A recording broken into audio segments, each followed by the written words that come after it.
and for this amazing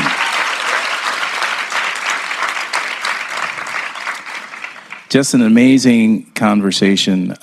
Like you, Apostle Selman, I sit at the intersection of faith and education, minister in the church, but also been a teacher, principal, district leader, done a lot of work at the intersection of education and faith while simultaneously holding the faith. One of the things I want to go to right away was this question or this point that you made around fanaticism, extremism. And you said it in a brilliant way. You talked about the importance of keeping one's faith, but also hearing and being able to hear, respect other individuals' faith. I think one of the things that we're struggling with, particularly in this country now, is that extremist sort of focus, or the belief, and can I just say sometimes it's with Christian people in this country, the belief that if I listen to others and not project my sort of faith, sort of dominant perspective, then I in some ways am showing less of my faith. Can you talk a little more about that? Because to you, it was really important to be in a position where I can hear others, I can respect others, I can in some ways acknowledge and celebrate others, but never feel like I have to change who I am from a religious perspective. Can you say a little more about that? Thank you very much. Very powerful and intelligent question. Now, I think that what is extremism? Extremism has to do with misunderstanding your faith and the role that faith has to play, you see. And permit my bias as a Christian, when you practice extremism in Christianity, you are trying to take the place of God in convicting the people. You see that?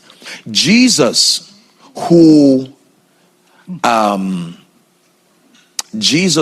is the epicenter of the Christian practice, in studying his earth walk, he related with people and he was silent to listen to people as they communicated their various perspectives. Whether it's John 4 with the woman, the prostitute at the well, he sat with tax collectors. He was not influenced by them, but they were happy that he had an open-hearted, they were very frank conversations. In fact, the scripture that represents the core of the Christian faith, permit me, John 3:16, came as a result of a discourse between an intelligent man and Jesus. So Nicodemus came to Jesus, the Bible tells us, and he began to probe him along the lines of, why he was here and so on and so forth. And you would think that Jesus would turn and say, get out of this place. You're one of those people who offend me. You're one of those nasty people. But he gave him room to express himself, and they began to build a conversation. So this is my perspective. I do not believe, and this is my personal opinion, I do not believe you have to fight, tear down, insult people to communicate your faith. I do not think, in particular, the Christian faith teaches that. I do not believe that. And so if a Christian in this instance practices that, I think the problem may be the system of mentorship that the person has submitted himself to. Because you see, permit me, Prof, religion is like a gun. It depends on who is holding it. If a military man holds that gun, good for the nation. If a terrorist holds the same gun, bad for the nation. The gun itself does not destroy. The gun assumes the character of the one who holds it. This is my concept, and this would be my response to that. Oh my goodness. Oh my goodness.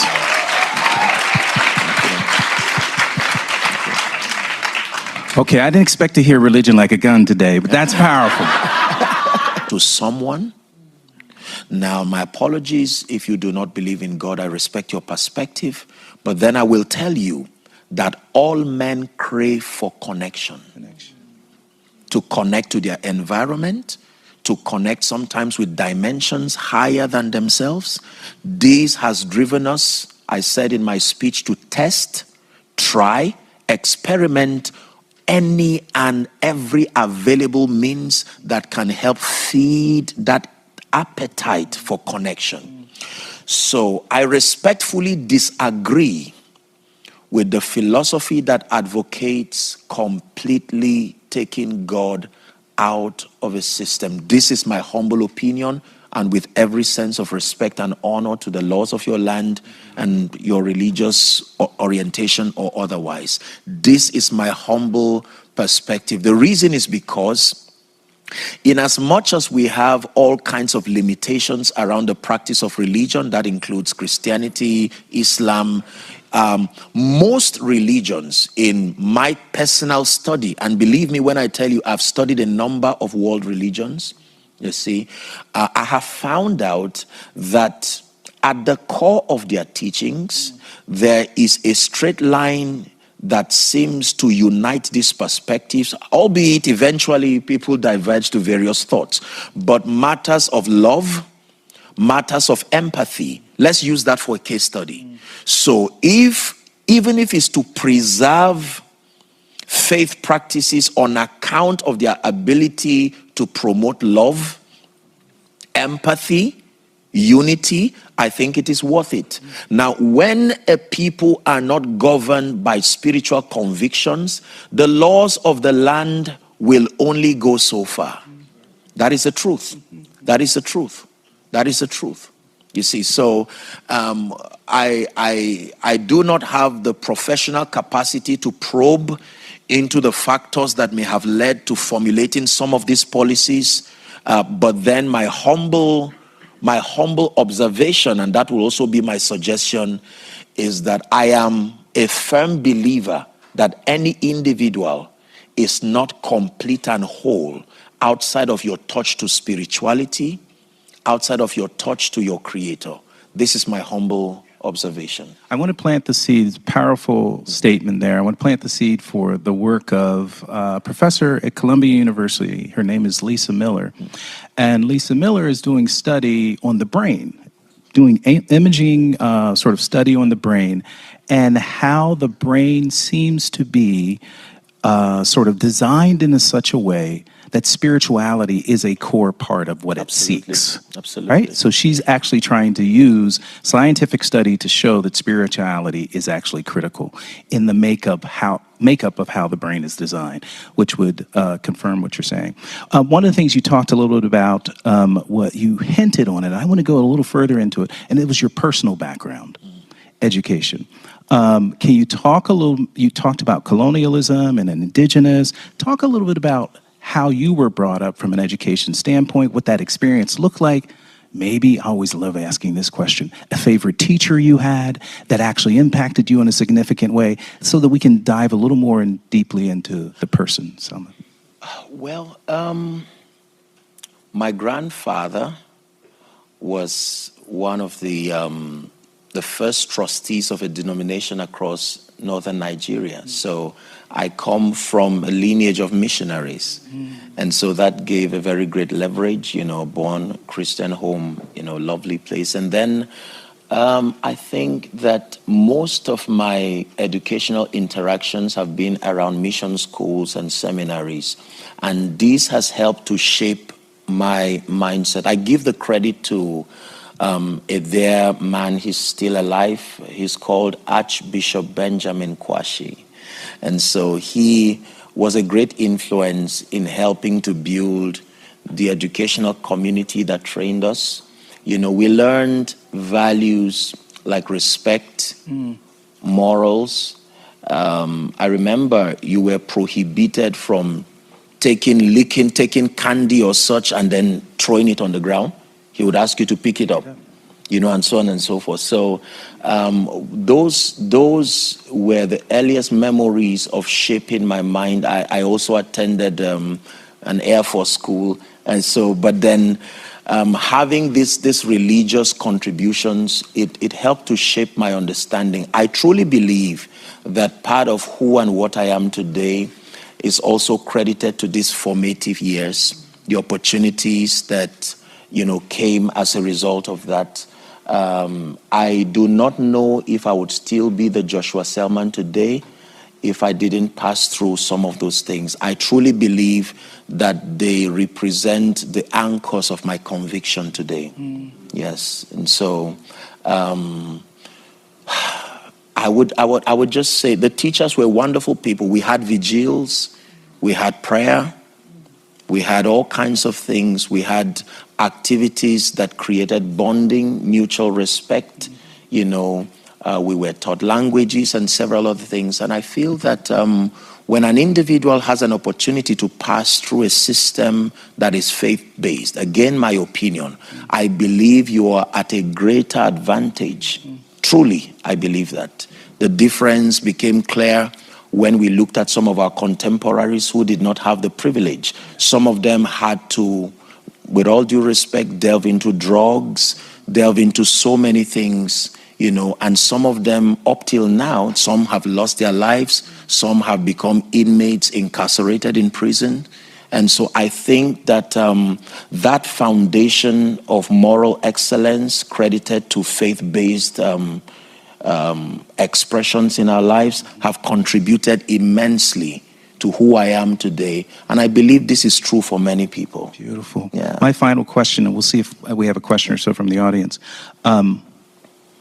When people ask me over the years why I do what I do as a teacher, as a principal, as a district leader, the work that I've done, one of the things that I say, and I wonder if you would say the same, is I feel like I'm called to do it.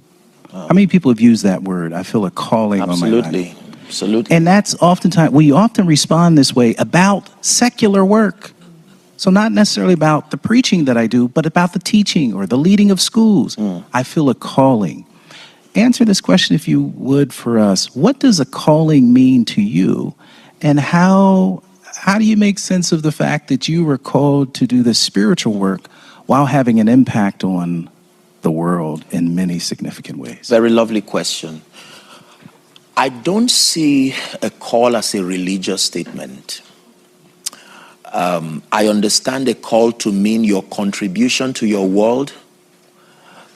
When you discover yourself, when you discover your giftings, when you refine yourself, responding to your call is bringing honor to yourself by allowing that which is within you to be released to your world to make it a better place. So for me, your call is your contribution to making your world and your environment a better place. And it doesn't have to be from a religious, fanatical. So I consider a preacher and a lecturer, a chef, and an administrator, if their motivation is to be a blessing, I consider them called.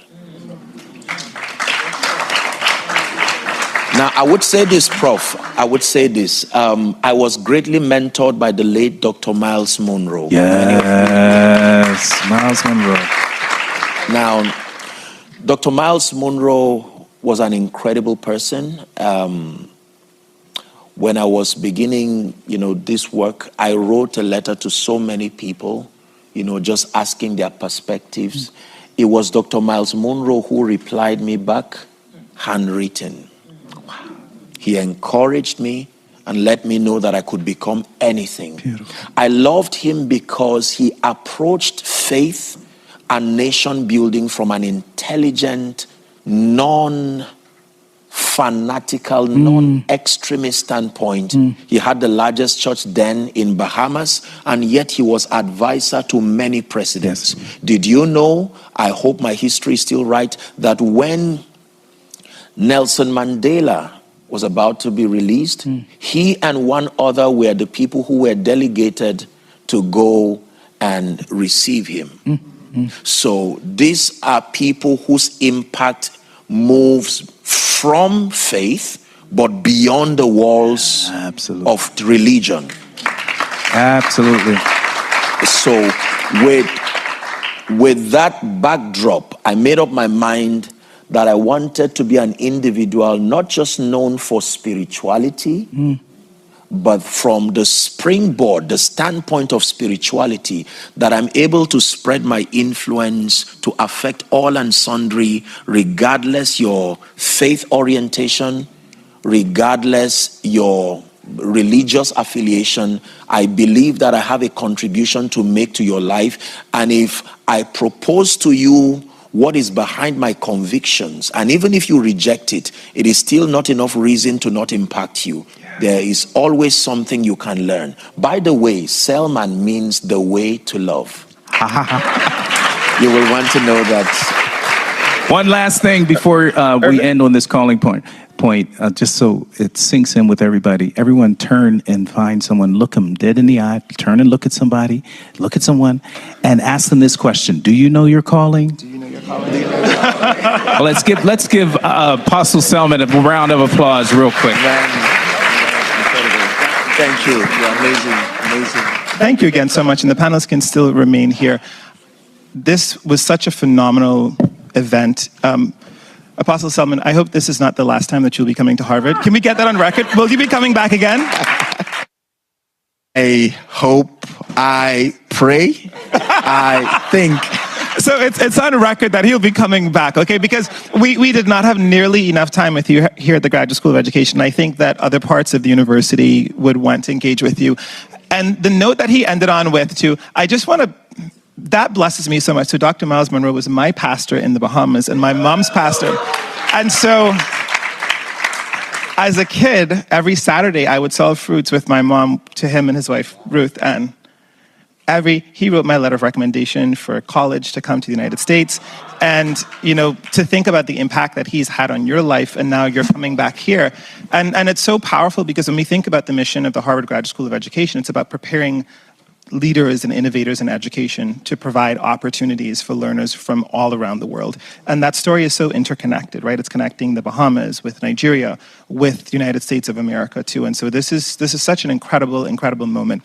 I want, before we leave, we have a gift to give you on behalf of the Harvard Graduate School of Education. And I want to invite a couple of folks here to be a part of this presentation. Ruth Okadeji is one of our faculty members, Delia Umano, my mom from the Bahamas, and then Marty West. Please come up, Marty, our academic dean. Yeah, please come down. And feel free to take pictures too.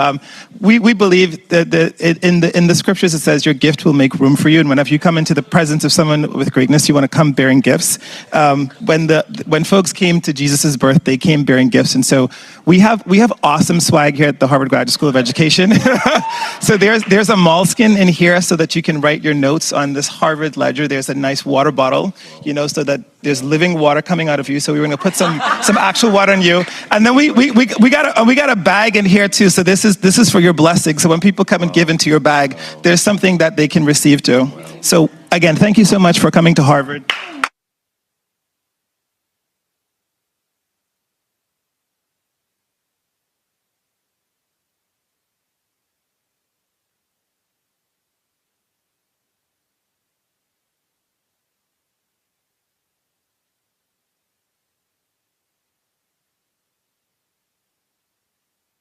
I just wanted to give you an opportunity to say something.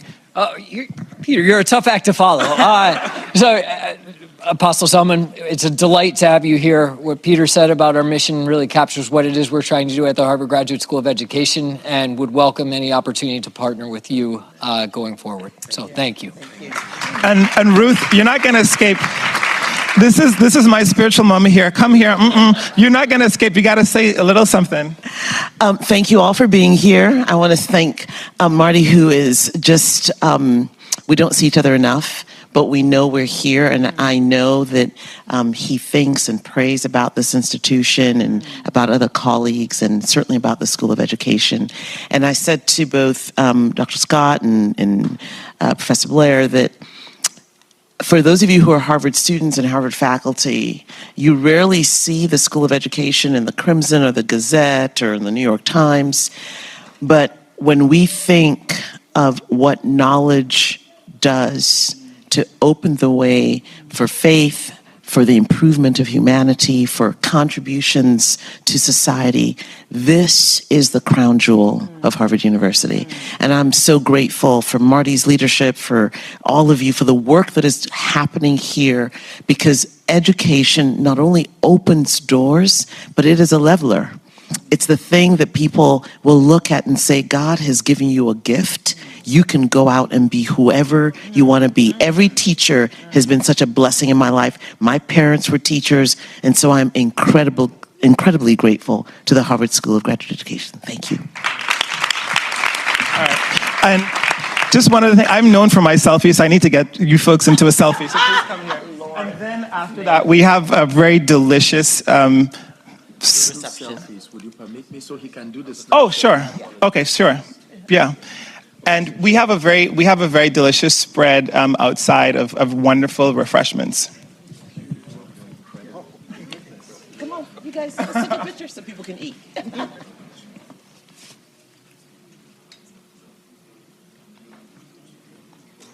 we done? Yeah. Awesome. Well, thank you so much. Enjoy the food outside as you exit. It's going to be on your left here. We have a really nice spread. And if you've come in from out of town to Harvard, please traverse the campus and see all that we have to offer here.